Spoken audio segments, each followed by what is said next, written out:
What's up guys, this is Volkath Gaming, your channel for fresh arena of Valor content, and today I've got a premiere as the patch 37 has just been released. I think it is now time to do something that I've never done on this channel before.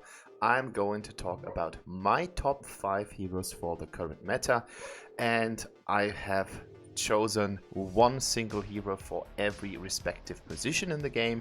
Therefore we've got a support roaming tank, we've got an AD carry, we've got the jungler, we've got the mage mid laner, and we've got the top laner.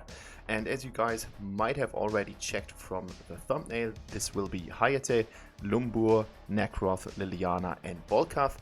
All of these heroes are really strong in their respective environment. And something that they all have in common is that they have at least one mobility skill, which means that they have at least one dash, sometimes even more. When you look at Nakroth, for example, some of them have really strong CC options, which is also quite common and quite important in the current meta, because in my opinion, the current meta is actually pretty fast and you need a good amount of damage as well in order to be a really good hero.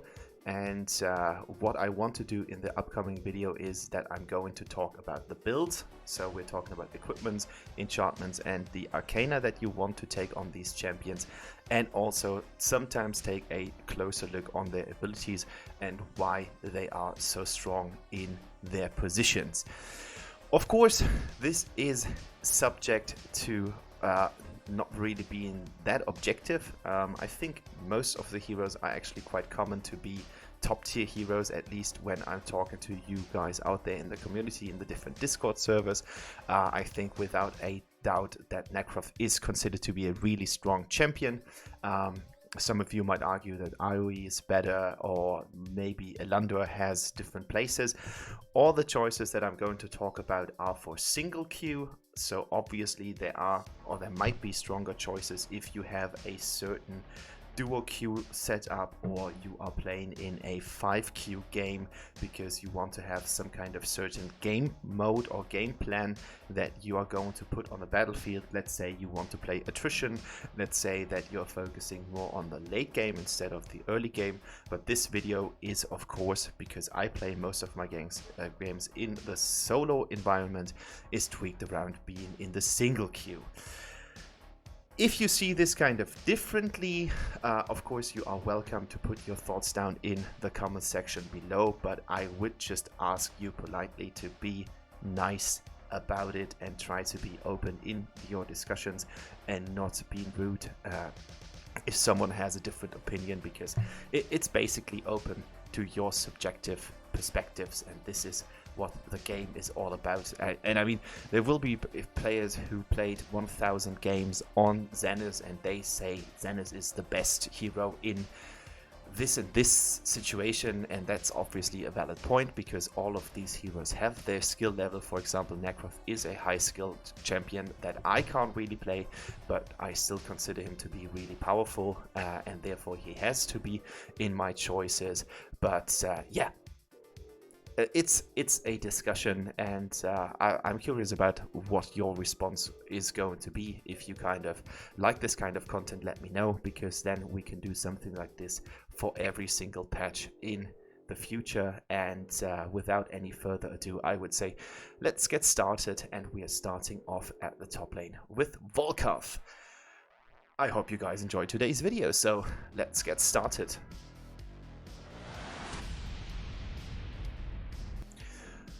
So Volkath is this kind of hero. He is supposed to be more sorts of a warrior hero instead of a tank hero, but I think you can play him as a burst hero with a hybrid build. In my opinion, that is like the best build that you can play on him if you have found your way with him, because he's actually not that easy to play, especially for beginners, because he has got some kind of combo movement, and I often see people that don't really know how to use the ult properly. Therefore they're going into the ult state into the first phase, and they forget to activate the second phase in the right amount of time, and then they get killed quite early, instead of being invulnerable for this short period of time, and that's obviously a bummer because that is basically your bread and butter. So you can play really good attrition games with him because he has a strong laning phase. You've got a movement skill that's going to work as a gap closer with his S2. Then you can use your S1 for really good damage, and if you pair that with the ultimate, you are actually quite worthwhile in team fights. For example, I just had a team fight in one of my gameplays that I'm going to feature on this channel as well, where I just easily went into a triple kill without any problem, but you have to know what you are about to do. And this is the ultimate mode, so you're dashing forward. You are going to enter a dash state for 8 seconds, but you need to stop this and go into the second state of the ultimate. And in the second state of the ultimate, you are going to be immune to death for 3.5 seconds. You're going to knock back enemies, which is actually quite important to know about because you're knocking enemies back. And if you're going right in front of them towards the tower, that might just mean that you're going to knock them under the tower, and therefore you need to really press onwards and go under the tower in order to kill them, which might just be a problem because your death immunity might have already run off, and therefore you need to use your second skill properly to close the gaps. So not the easiest heroes. They ranked the difficulty on him here with 4 points out of 5, but I would agree with that because I think it's actually not that easy to play him, and it needs some practice in order to make the combo work. So in terms of the equipment on Volkath, I've just had a really great match with his kind of support burst. Layout, I think you can play that quite well on the top lane. At least that's what I did, and as you can see, we have a hybrid build here. So on the one hand, you've got defensive items with Hercules Madness as well as Yoga's Edge. Yoga's Edge is actually quite good because you're going to get a slowdown on the enemy heroes with some damage coming from the rank breaker, and your Omni Arms, you're actually dealing really good burst damage, and therefore these two items are usually sufficient enough, especially if you have been stacking up in ult in the 8-second window before you're going into your ultimate state and dismounting from the first phase. And then in the enchantment section, I'm going with, as you can see here, this is Curse of the Death, because you're going to hit for additional damage. That's stacked up with Deadly Claw, and Raging Inferno is going to boost your power even further. And then, of course, because his ultimate is the bread and butter, we want to use Sacred Beat here, as well as some Holy Verdict for some additional physical penetration. In terms of Arcana, as you can see here, we are going with 10 times Onslaught level 3, 10 times Assassinate level 3, and obviously 10 times Skewer level 3. I think that is a really common build for most of the warriors and even some of the marksmen, because it's just going to maintain a really good damage build. And all in all, this makes him quite powerful. And the great thing about him with Sprint is that you can easily fight against squishy targets with that build without using any of your talents. But he's also quite versatile in team fights because his ultimate is going to drag a lot of attention from the enemies, and you're going to take a lot from the ultimates out there, binding all that CC, and not only enabling you to get some kills, but also giving your team the time to move up right into position and then follow up with some deadly blows, making your team fights really, really good and kind of securing the kills for your team. So you're going to initiate team fights with this kind of layout. If you happen to die while trying to do so, the different enchantment section would be to go on the build with Explosive Shield. This is the green one, where you can also throw in some Nature's Gift and boost your HP even further. And yeah, I think that's one of the best builds that you can play on him, and he's actually quite powerful right now in the game, so he is my top meta choice for the top lane.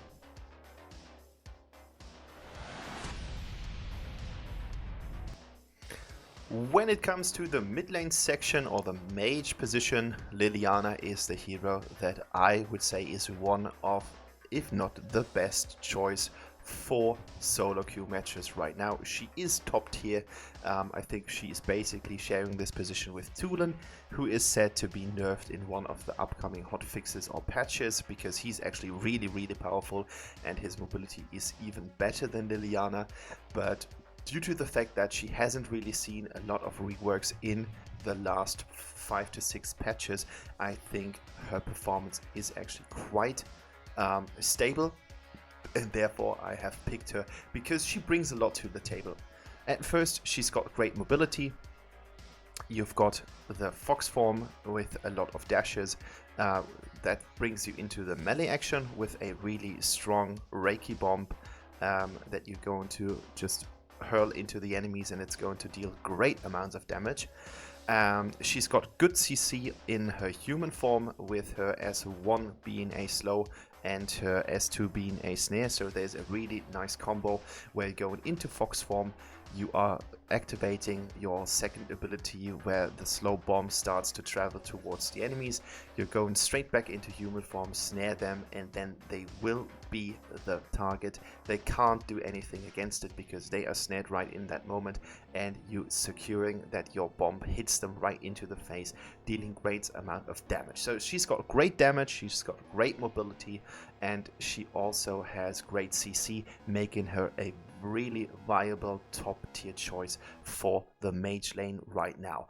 It's a little bit kind of something that you need to practice on whether you're using the human form, I would say, especially in the laning phase when you are starting to poke down the enemy mage, and then switching to the fox form where you are a lot more mobile, and you can use that fox form with Rhea's blessing in order to get some life back if you struggle with your HP during the games.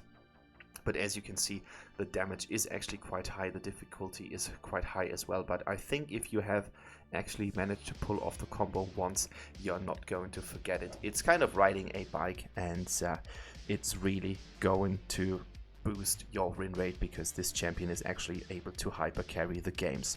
So in terms of the equipment that I'm going to use on her that I want to talk about with you, let's see, where is she? Here we go.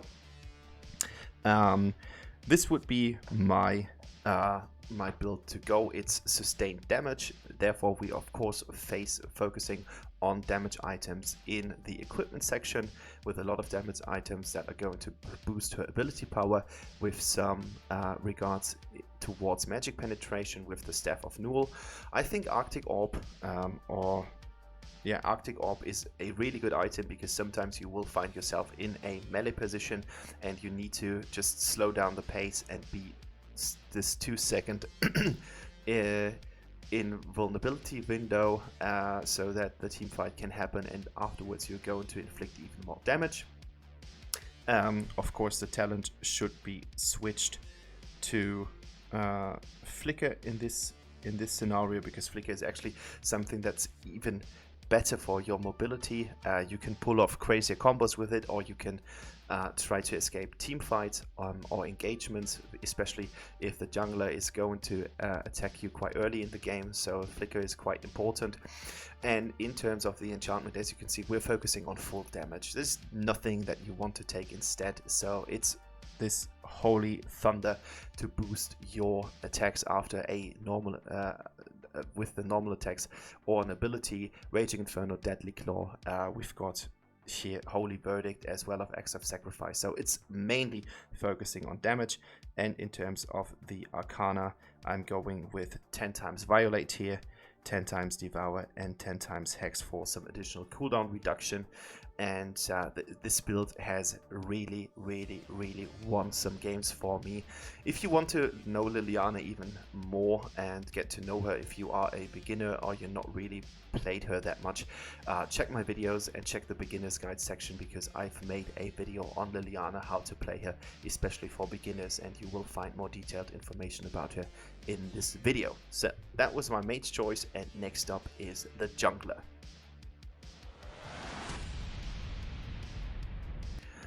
The next hero that I want to talk about is Nakroth in the jungle position. As you can see, he is a hero that I'm not really playing that often.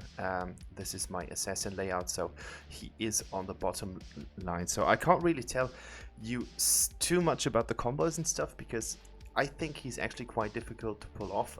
I've seen a lot of great Nakroth games, and if you are interested to get more information on how to play him, check out my videos in the Eure Gameplays mine review section. It's in German, but I'm sharing videos from the community here, and I've had a lot of great videos from my viewers, and there are some great Nakroth games if you want to follow up and check out how they put him into action.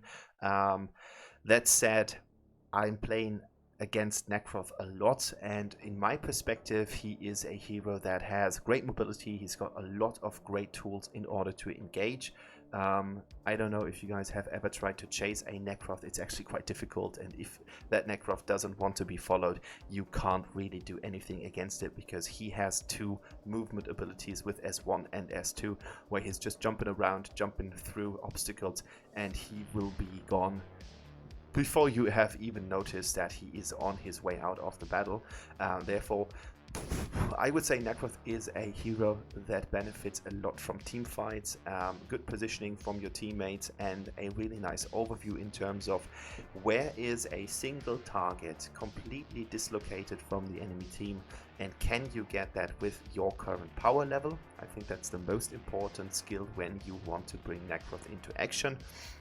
But he is a really good jungler, because he has a really great mobility outlay, and he's also packing a really hard punch if you can make him work.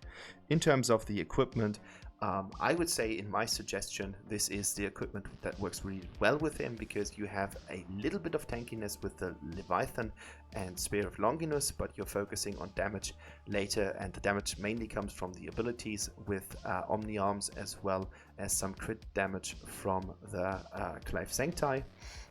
Enchantment wise, you are going to put here Lockheim into performance with Shadowblade, and Shadowblade is actually one of the skills that most of the heroes can't use to the fullest, but as Nakroth has this great mobility set up with the skills that are going to put him into the position where he can travel around the map quite quickly, he's actually to get full stacks on Shadowblade, which means that you get the full damage coming from that enchantment, and with Deadly Claw and here Devil's Awakening coming from the ultimate, you maintain a really short cooldown on all of your skills, and we are going to back that off with the Sacred Beat here in order to make your ultimate even quicker available, and of course some Holy Verdict for some extra physical penetration. In terms of the Arcana, that's what I think players should play. As I said, I'm not really a Nakroth player. I would say you can go with Atrocity to get some more critical chance here on him, and what I've seen on most of the players here is 10 times Reef for some additional lifesteal. That's at least 16% coming from your abilities and your attacks, and then you go with Skewer for some additional armor pierce. So as I said, I'm not really an expert on Nakroth, but every time I play against a really good Nakroth player, it just seems that he is all over the place. He is able to swap lanes quite easily in a really short manner of time. Therefore, you are really well prepared for split pushes. So if your team is fighting a fight, you can push the lanes into the other towers that are not occupied by the enemy team. And you have also great gank potential because you are just so fast. So your main job on your team will be to secure split pushes, to secure the big monsters, aka Abyssal Dragon and Darkslayer, whenever you've got the possibility to take them uncontested. And you can always bring numbers to a team fight because you are so quick, but Nakroth needs a really good map awareness in order to unleash his full potential. But if you have mastered him, he is one of a kind and one of the best junglers right now in the meta, and my meta choice as a jungler. So let's continue with the AD carry.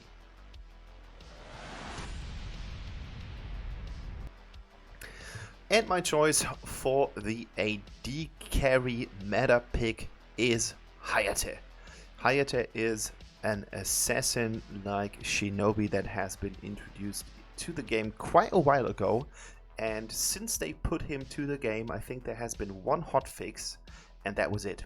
So since he has been released, there has just been one change towards his abilities, and since then his performance is just skyrocketing all over the place. So he is always meta, I think since about 5 patches or something. He's got great damage, he is a little bit difficult to play, he is squishy as hell, so your positioning is key in order to maintain a really good performance in the team fights. But if you have gotten your hang on Hayate, he is just one hero to burst down all those stupid mages that are really strong right now in the game. And because you want to take him, or the reason that you want to take him, especially against tanks, is that he has built-in true damage. So your passive is not only enhancing your normal attacks by 35% physical damage to non-enemy targets near to the target that has been hit initially, but as you can see, you're going to deal for 4 seconds additional 40% plus 25% of your current AD value coming from all the items in true damage, and that true damage can also trigger critical hits. That is huge, and that's an ability that has been reserved for Malok only before Hayate was introduced. So that was a really big thing in the discussions on Reddit and vice versa on the respective Discord channels, because true damage on an AD carry that can also crit is a blast. This is something that you can write home about, because that's completely changing how your damage output is calculated and how Hayate is working. That said, he has the Shuriken Toss, where you can just burst through enemy lines and you will hit enemies behind the minions, which is actually really nice. He has a great mobility outlay with Shadow Step, not only being able to teleport through walls and stuff like that, but you're also going to increase your damage by 10% and movement speed by 10% just by activating this ability once. So you just need to kind of buy it or unlock it, and you will already have 10% movement speed and 10% damage bonus, and this is going to rank up to 20% and 15% on level 6. And because this is of course not enough to put him in the meta position, he has the Kunai Blitz. He's going to teleport to a target location, and he keeps throwing lots of bullets or kunais into the enemies, dealing crazy amounts of damage, and you are going to increase your attack speed even further, which is that's actually a joke. This hero is so strong that he can take entire enemy teams on his own, and in one of my current videos that you guys are going to see on the channel, I actually failed on getting a mega kill, but it was so damn close, and I think that would have been my first mega kill with a hero in 3,500 matches. So that's actually going to tell you how strong this champion is, and in my opinion his difficulty is not as high as Nakroth, for example. So if you've mastered Nakroth, Hayate shouldn't be a problem for you. In terms of the equipment section, that is basically my staple build. So we're going with some sustain coming from Fafnir's Tooth, but the rest of it is focusing on attack speed, utility with Yoga Sets to slow down the enemies, and of course get some critical damage here from the Clave Sancti, as well as additional critical chance here. Enchantment wise, we're going with the full damage outlay, and in this term we are not taking Holy Thunder, but we are taking Holy Summoner instead. So we're going to get a spirit on the position where it's been summoned, and it's going to hit enemies with consecutive normal attacks. I'm taking Enhanced Restore just to make him a little bit more sustainable in the lane before you are able to unleash Fafnir's onto the enemies. And then I've taken this ability Minion Kill here in order to get a better clearing speed, because your clearing speed with the S1 is actually not the greatest on a AD carry, but this is going to help you out a lot, and it's going to make him even better.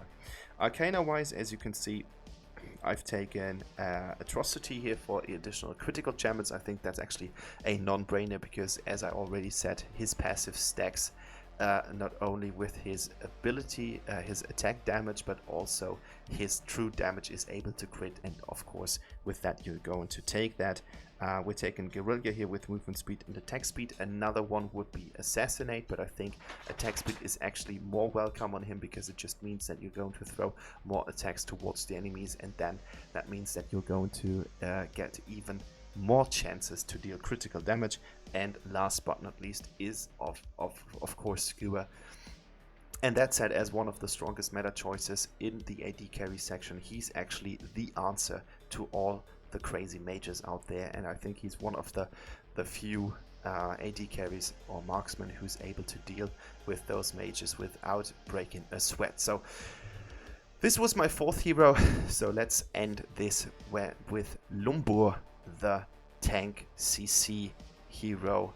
That is going to be my fifth choice in this video.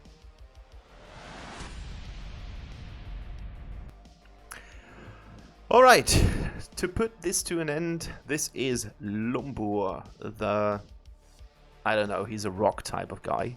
He looks like a fire or stone elemental, or a combination of both. So maybe his parents were a fire elemental and a stone elemental, and now he is this kind of magma dude. He's a big rock running towards the enemy, so that's actually quite scary in the first place. And he has just received an update in one of the recent patches, making him one of the strongest choices in the support tank roaming category. Beforehand he was actually quite lackluster, always to be found in the lower tiers, but this completely changed after his overhaul. So he's actually a really nice bodyguard, because his passive is going to be something where you are going to boost the HP of your allies, and you're also boosting the armor and the magic defense by just staying next to them within 8 meters, which is actually quite nice. It just means that you're going to support your team by just being there in your mere presence, and that's something that's actually to love. The rest of his kit is actually quite awesome and quite crazy, because he's basically getting CC on every single ability that he's going to bring to the battle. So with your first ability, you have some kind of knock or pushback, punching enemies away from you, which is going to free some of your squishy targets in team fights. Your second ability is a dash, which works as a gap closer on the one hand, as a knock up on the other hand. And the third thing about it is it also works as a disengage tool. So if you realize that this team fight is not winnable because your team is actually not really committing themselves, you can try to get away with this. And your ultimate is you're just jumping into the air, smashing your big fists to the ground, shaking the air and sending a shockwave towards the enemies, which is going to put hard CC on them as well. So we've got 3 times CC out of 3 abilities, and what's not to love about this? It's crazy. I loved to play this champion in the 3v3 matches about 2 years ago, but since the new release and the new rework has been integrated into the game, I love this guy even more, and I think he's just a really great choice by now. Focusing on that, let's check the last equipment section here. So as you can see, we're building full tank. I think that's the only way to really make him shine, because he is a tank, so you want to boost his tanking capabilities even further. As you can see, we've got the lovely mixture from the Aegis as well as the Shield of the Lost, bringing both of these passive abilities to the battlefield, slowing enemies down as well as making their attacks a little bit slower. We've got Gaia Standard here as a staple item. If you are going to face enemies with a lot of mage power, you can also switch the Blade of the Eternity for Gaia Standard, or if it's a crazy burst layout from the enemies, you can switch Gaia Standard for Medallion of Troy. That's always workable. Of course, you're going to have the support item. Usually I would take Cleansing or the Shield one. Sometimes you need the Detecting one, the Eye, in order to make invisible champions visible for your team. Enchantment wise, we are focusing on getting the most tankiness as possible, therefore Explosive Shield is of course the enchantment of choice.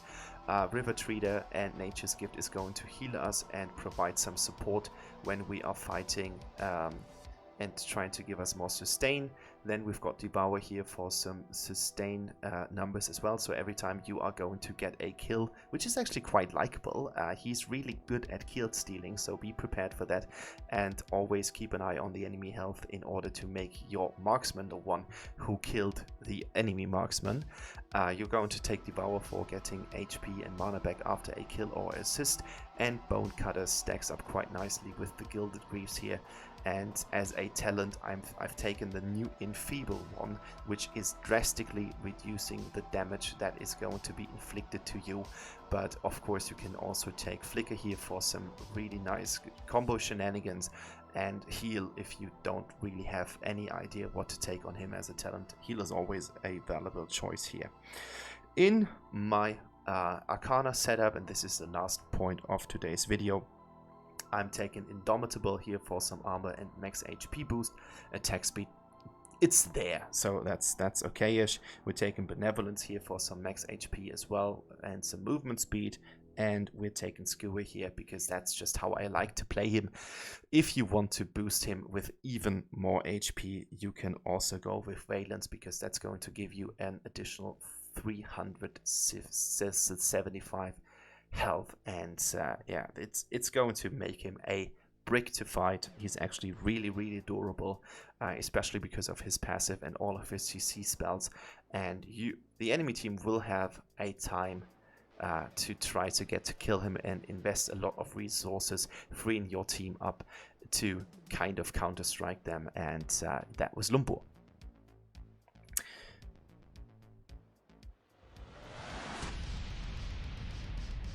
So guys, that was my video on the top 5 meta choices.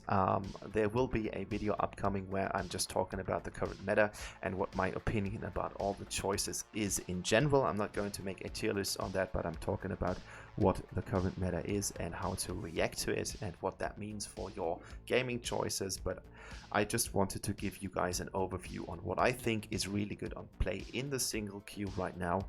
And yeah, if you like this kind of content, give it a thumbs up, because it helps me to grow the channel.